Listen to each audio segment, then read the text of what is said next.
창세기 34장까지의 말씀을 지금까지 보았습니다. 야곱의 그러한 인생 속에서 하란에서의 그 지긋지긋한 그 종살이, 외삼촌 미치지만 참으로 고통스러웠던 그러한 생활이었었죠. 그 생활들을 다 마치고 또 야곱에게 20년 동안 그를 굉장히 힘들게 하였던, 억눌렸던 그 본질적인 두려움이었던 에서와의 그 관계들도 다 해결이 되고 나서 야곱은 세겜에 들어와서 행복한 시간을 보냈습니다. 그런데 이 달콤한 시간을 보내면서 야곱은 지금까지 겪었던 그 어떤 것보다도 더 두려운 사건을 마주하게 됩니다. 그것은 다른 것이 아니라 우리가 지금까지 보았던 것 같이 자신의 딸 그 디나가 세겜의 추장이었던 세겜에게 추행을 당한 사건이었습니다. 그리고 야곱을 더욱더 두렵게 하였던 것은 야곱의 두 아들 시므온과 레위가 가서 세겜 사람들에게 할례를 받게 하도록 거짓말을 시키고 나서 3일이 지난 날 가갖고 세겜 사람들을 다 칼로 다 죽이는 사건을 벌인 것입니다. 이 시대에는 이 유목민들 사회에 누가 그 자기의 형제나 이웃, 그 자기의 친척이 이렇게 어떠한 일을 당하게 된다면 이것을 원수를 갚아주는 것이 바로 이들의 법이었습니다. 누군가 자신의 가족들이 해를 당하게 하고 해를 당하게 되면 일가 친척들이 다 일어나서 원수를 갚아주는 일들.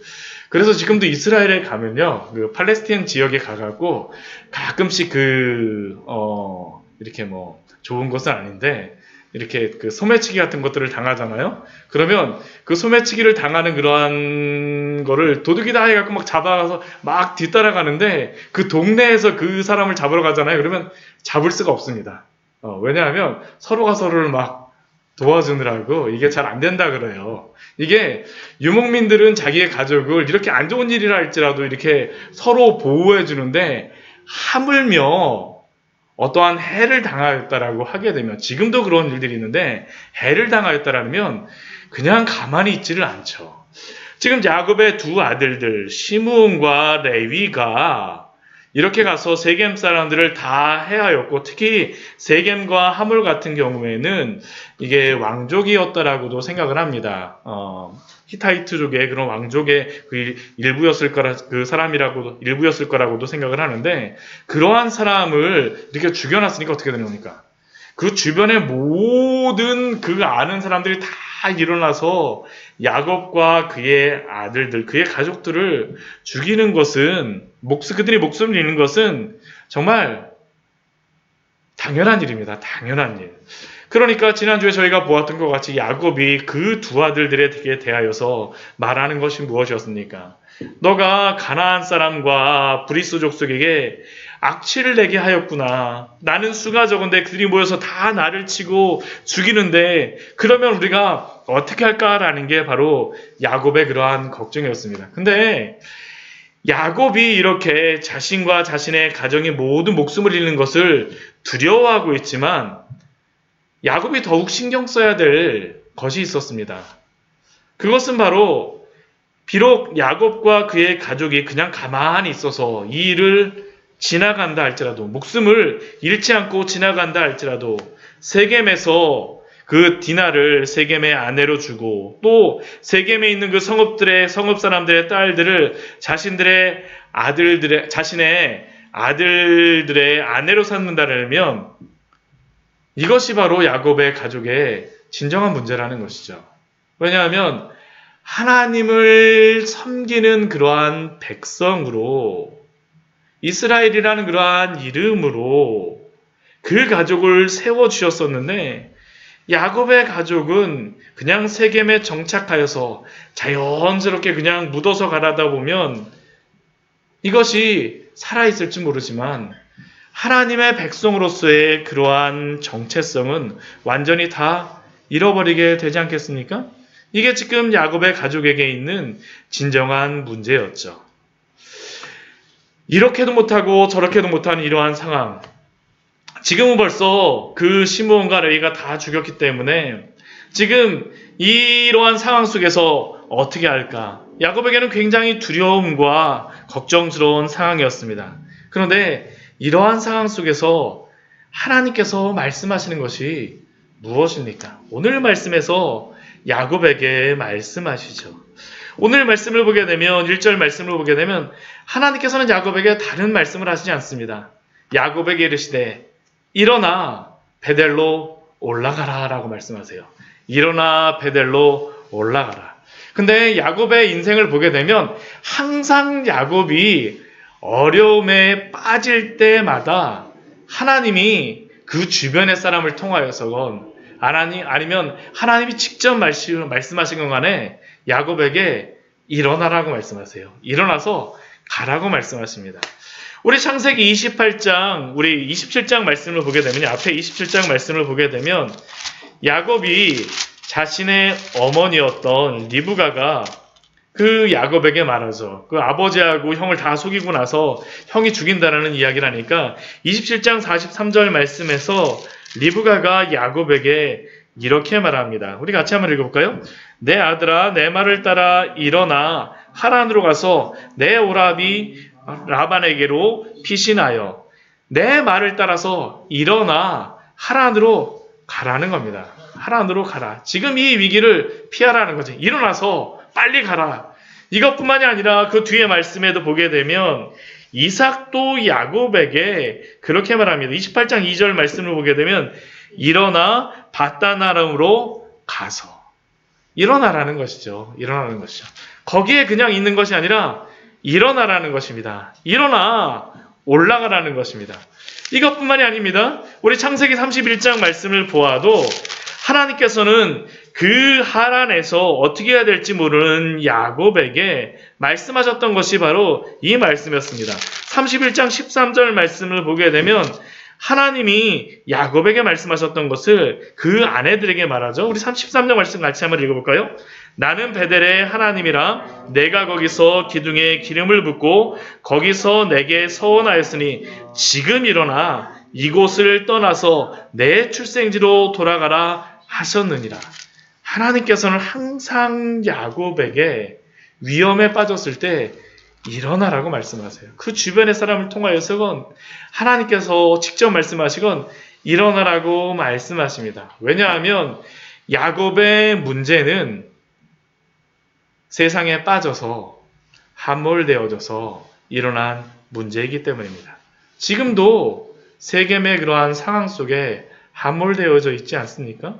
그리고 하나님께서는 그가 머물고 있는 그 세겜에서 일어나라라고 말씀하십니다. 사랑하는 성도 여러분, 우리도 이 세상 속에서 살아가다 보면 그냥 젖어들어가면서 함몰되어 있을 때가 왕왕 있지 않습니까? 그러나 그때 우리가 기억해야 될 것이 무엇입니까? 일어나라 하나님의 말씀인 줄 믿습니다. 하나님이 일어나라고 말씀하세요. 우리가 잘못을 하고 그 길로부터 벗어나 있고 때로는 우리가 죄에 푹 빠져 있고 게으른 나의 삶의 태도로 인하여서 우리가 하나님으로부터 벗어나 있다고 생각할 때 그러나 하나님은 그때에도 우리에게 일어나라고 말씀하십니다. 그냥 버티고 있는 게 문제지 하나님 앞에서는 우리가 일어나면 됩니다. 오늘 말씀에서 그것을 말씀하신 것이죠. 일어나라. 일어나라. 그 상황에서 일어나라고 말씀하세요. 그리고 어디로 가라고 말씀하십니까? 베델로 올라가라고 말씀하세요. 왜 베델로 올라가라고 말씀하시겠습니까? 이것은 창세기 28장에서 오늘 바로 35장 말씀에서도 1절 말씀에서도 이렇게 하죠. 내가 내 영 에서의 낯을 피하여 도망하던 때에 그때 하나님이 주셨던 그 말씀이 무엇입니까? 베델로 오라고 말씀하신 것이죠. 베델로 올 것을 약속하신 것이 아닙니까? 하나님이 그 베델로 그 약속하셨던 그곳으로 지금 야곱에게 올라가라고 말씀하신 겁니다. 나는 베델의 하나님이니 거기서 너가 나에게 올라오라고 지금 하나님께서는 야곱에게 이렇게 말씀하십니다. 그러면 왜 베델로 올라가라고 말씀하십니까? 제단을 쌓기 위하여서죠. 거기에 거주하면서 거기서 제단을 쌓으라고 말씀하세요. 이것은 야곱이 하나님 앞에서 거룩함을 다시 회복하라는 그러한 의미입니다. 하나님께 다시 예배하는 자로 서라는 것이죠. 야곱이 세겜에서의 문제가 무엇이었습니까? 그것은 하나님이 야곱과 야복강 나라투에서 만나 주셨음에도 불구하고 그 은혜가 있음에도 불구하고 하나님과 날마다 대면하며 거룩한 자로 살아가라고 불러주신 것이 아닙니까? 근데 야곱은 지금 세겜에 올라서 어떻게 합니까? 거룩한 하나님의 사람으로 살아가기보다는 그냥 세겜의 백성으로 살아가고 있는데 있었던 것이죠. 하나님과 함께하기보다는 세겜의 백성으로 너무나도 익숙하게 살아갔던 것입니다. 하나님이 우리를 구원하여 주신 것도 우리로 하여금 거룩하게 살아가라라고 구원하여 주셨는데 막상 삶에서는 거룩하지 않은 상태에서 그러한 모습으로 살아가려고 하는 것이 또한 우리의 문제가 아닙니까? 이것이 바로 야곱의 문제였고 야곱의 상태였습니다. 그래서 하나님께서 제단을 쌓으러 베델로 올라가라고 말씀하세요. 그리고 이 말씀을 들었을 때에 야곱이 하는 것이 있습니다. 그것이 무엇입니까? 우리 2절 말씀을 보게 되면 그의 모든 집안 사람과 자기와 함께한 모든 사람들에게 명령을 합니다. 먼저 무엇을 명령합니까? 이방 신상들을 버리라라고 명령을 합니다. 이방 신상을 버리라. 근데 이게 굉장히 놀라운 그러한 명령입니다. 지금 야곱이 이방 신상을 버리라라고 말하고 있는 것은 지금 집안에 이방 신상이 있다라는 것을 알고 있는 걸까요? 모르고 있는 걸까요? 알고 있는 것입니다. 야곱은 하나님께서 이 세겜 땅, 가나안 땅에 들어와서 하나님과 대면한 자로 살아가라라고 말씀하셨는데 야곱은 자기의 집안에서 이방 신상이 버젓이 이곳저곳에 있는 것을 분명히 알았음에도 불구하고 그냥 가만히 내버려 두었던 것입니다. 그리고 그 이방 신상 가운데는 누구의 신상도 있었을까요? 라헬의 것도 있었겠죠. 라헬의. 네. 그 자신의 외삼촌이었던 라반이 와서 이 드라빔을 찾을 때에 막 찾아 나섰을 때에도 있었던 그 드라빔, 그것을 어떻게 했을까요? 쓱 내놓는 겁니다. 이것을 보았을 때 야곱의 마음이 어떠했을지 참 식은땀이 나지 않았겠습니까? 지금 야곱이 그런데 왜 이제야 이방 신상을 버리라고 말하겠습니까? 다른 것이 아니죠. 지금까지 아무 문제 없이 잘 살아왔기 때문입니다. 4명의 부인들과 잘 지내고 여기 와서는 싸우지도 않습니다. 11명의 아들들은 잘 크고 있습니다. 딸도 잘 자라고 세겜의 사람들과는 관계가 좋아서 땅도 샀습니다. 집도 지었습니다. 우물을 파니 우물도 나옵니다. 우물 파기 진짜 힘든 지역인데 우물도 나와요. 사람들이 보기엔 어떻습니까? 야곱이 스스로 생각하기에도 축복받는 사람입니다. 세상적으로 보기에 잘 되니까 그냥 그렇게 지내왔던 것입니다. 이것이 바로 야곱의 문제였었고 야곱 가족의 문제가 아닙니까? 우리도 사실 이러한 유혹 속에 많이 빠지지 않나요? 신앙적으로 하나님 앞에서 그냥 거룩하지 않은 모습을 가지고 살아도 그냥 잘 되고 아무 문제가 없는 것 같다라고 하면 그냥 좋은 게 좋은 거지 하면서 그냥 넘어가 버리는 그러한 모습들. 그런데 하나님께서는 이것을 기뻐하지 않으셨던 것이죠. 이것을 기뻐하지 않으세요. 그러니까 디나의 이 사건들이 벌어지는 것입니다. 하나님이 야곱에게 깨우쳐 주시는 것이에요. 그리고 그 다음에 야곱이 무엇을 합니까? 자신이 이 이방 신상을 가지고 있는 것들도 보고 또 무엇도 봅니까? 부정한 그러한 모습들도 보았습니다. 그러니까 어떻게 합니까? 정결하게 하라고 이야기하고 의복을 바꾸어 입으라라고 그 가족들에게 명령하고 있습니다. 이전에 죄악된 것들에 대해서는 회개할 것들은 회개하여 버리고 또한 그들이 거룩하게 추구해야 될 것들은 추구하라는 것입니다. 거룩한 의복으로 바꾸어 입으라는 것이 바로 야곱이 그 가족들에게 말하는 것입니다. 그리고 이것은 우리가 또한 하나님 앞에서 추구해야 될 그러한 모습이 아니겠습니까? 하나님이 우리에게 말씀하실 때에 순종하며 우리는 살아가야 되지 않겠습니까? 오늘 야곱에게 있었던 그러한 은혜가 있습니다. 그것은 비록 야곱이 세겜에서 영적으로 해이해졌었지만 그러나 하나님이 이렇게 말씀하셨을 때 제잔을 쌓으라고 말씀하셨을 때 야곱은 어떻게 합니까? 이것을 하나님의 말씀으로 받아들입니다. 이게 야곱의 큰 축복이고 은혜입니다.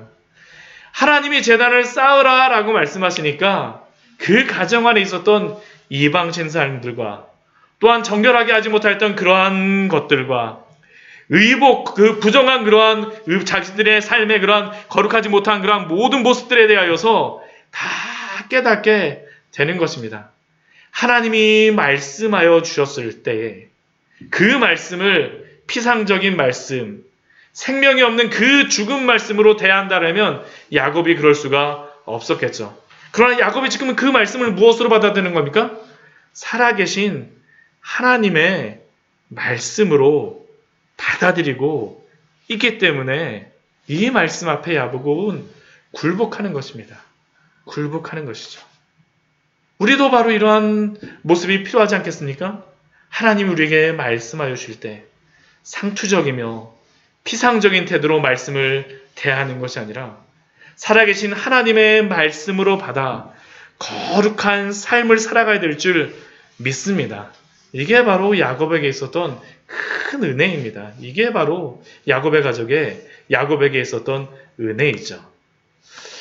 그리고 이렇게 옷을 바꿔 입으라고 한 다음에 야곱이 하는 것이 무엇입니까? 베델로 올라가자라고 같이 이야기합니다. 온 가족에게 베델로 올라가자라고 말을 합니다. 하나님께 거기서 우리가 제단을 쌓아야 되니까 올라가자라고 말을 해요. 그때 그 야곱의 가족의 반응이 무엇입니까? 오늘 4절 말씀을 보면 그 반응이 나오고 있습니다. 첫 번째 무엇을 합니까? 자기 손에 있었던 모든 이방 신상들을 버립니다. 야곱의 말에 따라서 버리고요. 또한 자기 귀에 있는 그 귀걸이들을 야곱에게 줍니다. 부정한 그러한 이방신에 대한 그러한 것들이 귀걸이 안에 있었던 것 같습니다. 그러니까 이것을 다 야곱에게 주는 것이죠. 주고 나서 의복을 갈아입는 것입니다. 하나님의 그러한 거룩한 것들을 추구하는 겁니다. 이것을 어디에 지금 묻고 있습니까? 우리 그 4절 후반절 말씀에 보면 야곱이 세겜 근처 상수리 나무 아래에 묻었다라고 기록하고 있습니다. 이 상수리 나무 아래는 어딜까요? 아브라함이 하나님께 제단을 쌓았던 첫 번째로 제단을 쌓았던 그곳이었었고 또한 야곱이 이곳에 들어와서 제단을 쌓았던 그 장소였을 것입니다. 그 밑에 제단을 쌓았던 그곳에 바로 이 모든 것들을 다 묻습니다. 그런데 야곱이 이렇게 말하여서 이 모든 가족들이 이 야곱의 말을 다 듣는 것 같지만 이게 사실은 쉬운 일이 아닙니다. 그렇지 않을까요? 그렇지 않겠습니까? 지금 라헬 같은 경우는 자신의 아버지의 말도 듣지 않았었죠. 그렇죠? 아버지의 말도 듣지 않았었고 또 야곱의 아들들은 우리 34장 31절 말씀을 보면 무엇이라고 야곱에게 대답합니까?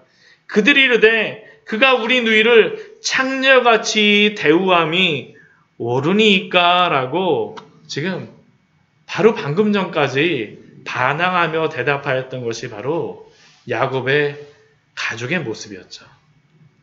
그런데 지금 야곱이 이방 신상을 다 내어놓으라고 했을 때 순순히 이렇게 모든 신상을 다 내려놓고 귀걸이까지 다 야곱에게 준다라는 것은 쉽게 상상할 수가 없는 상황입니다.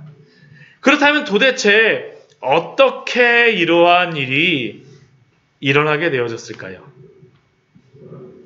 하나님이 야곱의 가족의 마음속에 역사하셨기 때문입니다.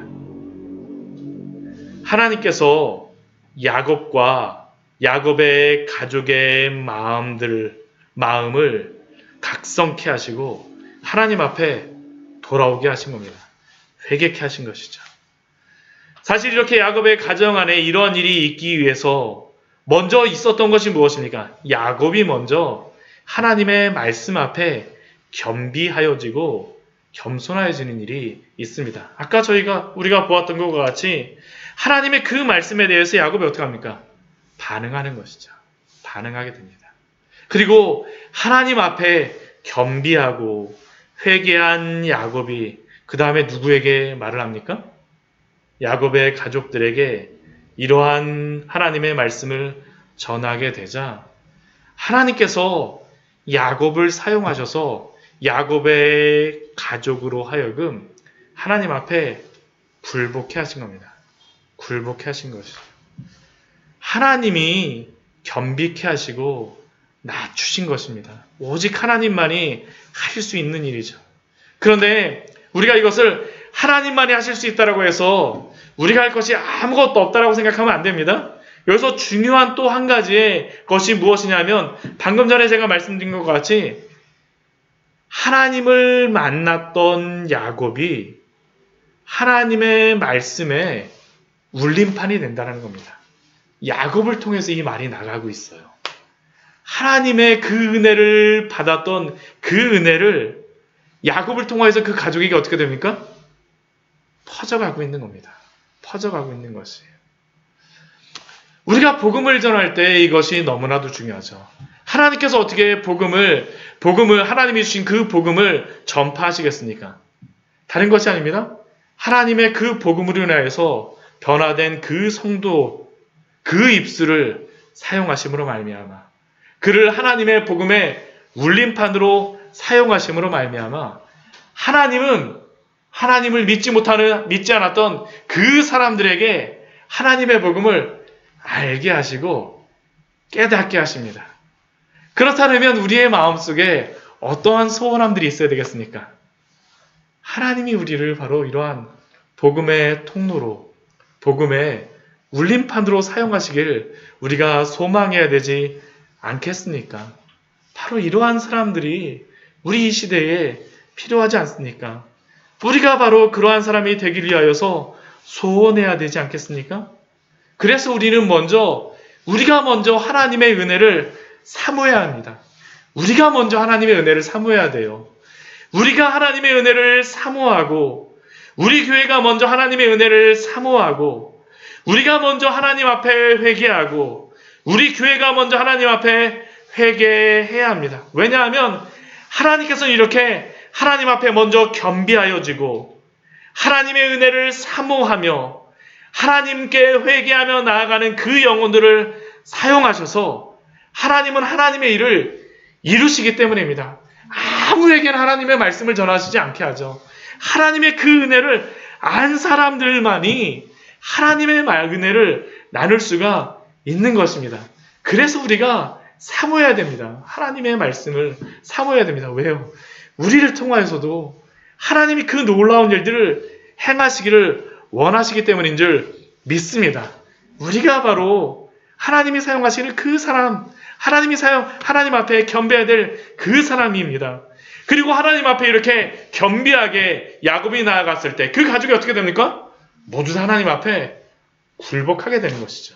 굴복하게 되어서요. 그 결과가 무엇입니까? 이게 바로 부흥입니다. 사실은 이게 부흥입니다.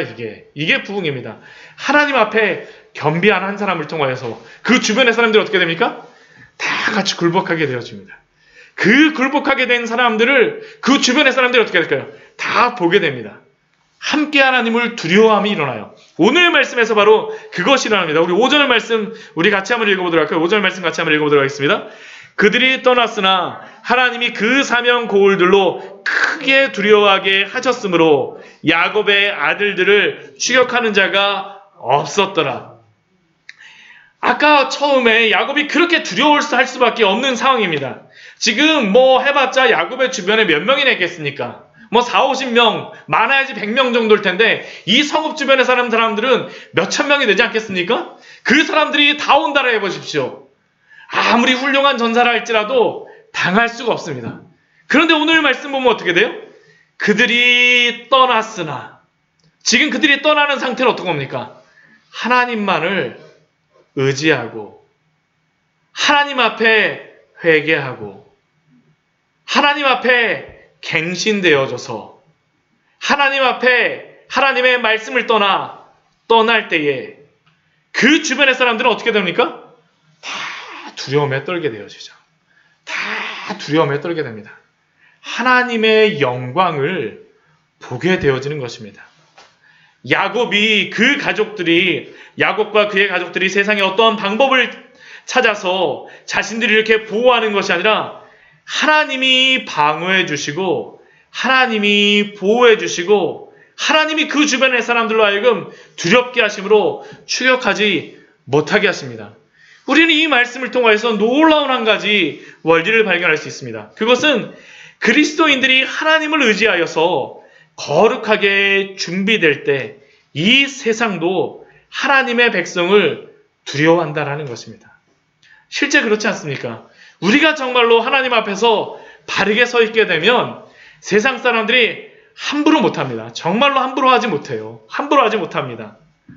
왜냐하면 하나님이 힘이 되어주시기 때문이죠. 오히려 세상 속에서 세상 사람들에게 그들의 비율을 맞춰주기 위해서 그 거룩함 우리가 포기하게 된다면 세상 사람들이 함부로 하기 시작합니다. 교회와 성도들이 본질적으로 그 안에 있어야 될 것을 갖추었을 때 세상은 두려워하고 그 갖추어야 될 그 거룩함을 잃어버렸을 때 세상은 교회와 성도를 함부로 하게 됩니다. 사실 이 시대 속에서 일어난 일이 바로 이것이죠. 하나님의 그 거룩함을 잃어버렸기 때문에 예수님께서 산상수훈에서 말씀하신 것이 바로 이 말씀 아닙니까? 우리 마태복음 우리 5장 말씀 같이 한번 볼까요? 우리가 잘 아는 말씀이지만 우리 마태복음 5장 우리 13절서부터 우리 16절까지의 말씀을 보게 되면 너희가 세상의 소금이고 빛이라고 말씀하셨을 때 예수님께서 그렇게 말씀하지 않으십니까? 마태복음 5장 우리 13절에서 우리 16절까지의 말씀을 같이 한번 읽어보도록 하겠습니다. 같이 읽겠습니다. 너희는 세상의 소금이니 소금이 만일 그 맛을 잃으면 무엇으로 짜게 하리요? 후에는 아무 쓸데없어 다만 밖에 버려져 사람에게 밟힐 뿐이니라. 너희는 세상의 빛이라. 산 위에 있는 동네가 숨겨지지 못할 것이요 사람이 등불을 켜서 말 아래에 두지 아니하고 등경 위에 두나 이러므로 집안 모든 사람에게 비치느니라. 이같이 너희 빛이 사람 앞에 비치게 하여 그들로 너희 착한 행실을 보고 하늘에 계신 너희 아버지께 영광을 돌리게 하라. 소금이 소금다울 때에 밟히지 않고 빛이 빛답게 높이 있을 때에 그 빛을 드러낼 수 있더라고 예수님이 우리에게 말씀하지 않으십니까?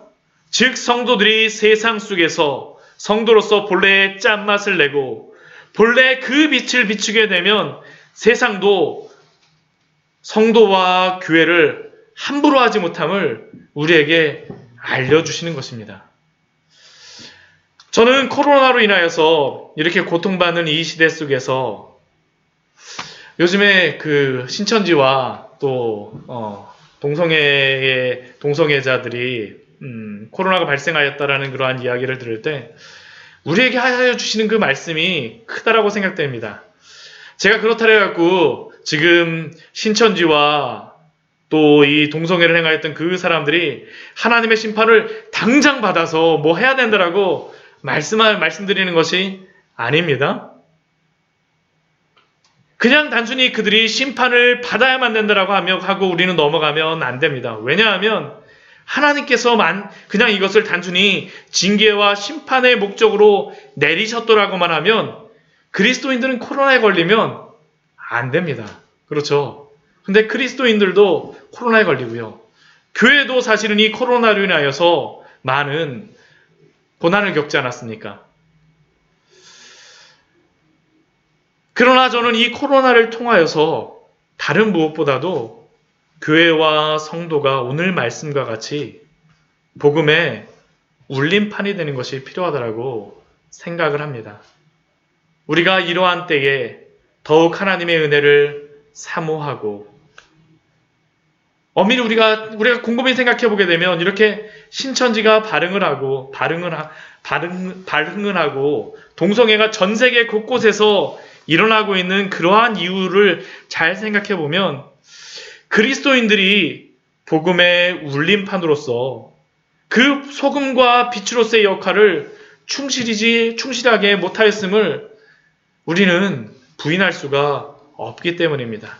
흡사 야곱이 세겜에서 세상의 평안에 취하였던 것 같이 교회와 성도가 세상에서 평안함에 취하고 소금으로 빛으로 역할을 못하였기 때문에 이러한 일들이 벌어진 것이 아니겠습니까?